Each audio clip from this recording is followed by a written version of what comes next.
بسم الله الرحمن الرحيم. الرحمن علم القرآن خلق الإنسان علمه البيان. الشمس والقمر بحسبان والنجم والشجر يسجدان. والسماء رفعها ووضع الميزان ألا تطغوا في الميزان وأقيموا الوزن بالقسط ولا تخسروا الميزان. والأرض وضعها للأنام فيها فاكهة والنخل ذات الأكمام والحب ذو العصف والريحان.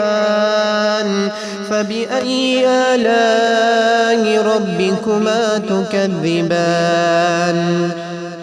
خلق الإنسان من صلصال كالفخار وخلق الجان من مارج من نار. فبأي آلاء ربكما تكذبان؟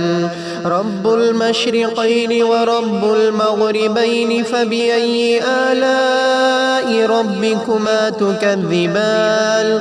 مرج البحرين يلتقيان بينهما برزخ لا يبغيان. فبأي آلاء ربكما تكذبان؟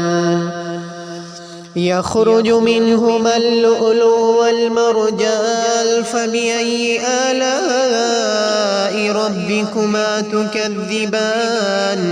وله الجوار المنشآت في البحر كالأعلام. فبأي آلاء ربكما تكذبان؟ كل من عليها فان ويبقى وجه ربك ذو الجلال والإكرام. فبأي آلاء ربكما تكذبان؟ يسأله من في السماوات والأرض كل يوم هو في شأن. فبأي آلاء ربكما تكذبان؟ سنفرغ لكم أيها الثقلان. فبأي آلاء ربكما تكذبان؟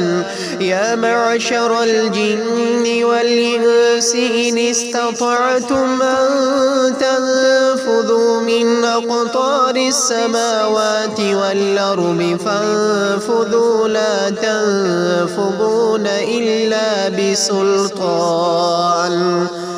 فبأي آلاء ربكما تكذبان؟ يرسل عليكما شواظ من نار ونحاس فلا تنتصران. فبأي آلاء ربكما تكذبان؟ فإذا انشقت السماء فكانت وردة كالدهان. فبأي آلاء ربكما تكذبان؟ فيومئذ لا يسأل عن ذنبه إنس ولا جان. فبأي آلاء ربكما تكذبان؟ يعرف المجرمون بسيماهم فيؤخذ بالنواصي والأقدام. فبأي آلاء ربكما تكذبان؟ هذه جهنم التي يكذب بها المجرمون يطوفون بينها وبين حميم آن. فبأي آلاء ربكما تكذبان؟ ولمن خاف مقام ربه جنتان. فبأي آلاء ربكما تكذبان؟ ذواتا أفنان فبأي آلاء ربكما تكذبان فيهما عينان تجريان فبأي آلاء ربكما تكذبان فيهما من كل فاكهة زوجان فبأي آلاء ربكما تكذبان متكئين على فرش بطائنها من استبرق وجنى الجنتين دان فبأي آلاء ربكما تكذبان فيهن قاصرات الطرف لم يطمثهن إنس قبلهم ولا جان فبأي آلاء ربكما تكذبان كأنهن الياقوت والمرجان فبأي آلاء ربكما تكذبان هل جزاء الإحسان إلا الإحسان فبأي آلاء ربكما تكذبان ومن دونهما جنتان فبأي آلاء ربكما تكذبان مدهامتان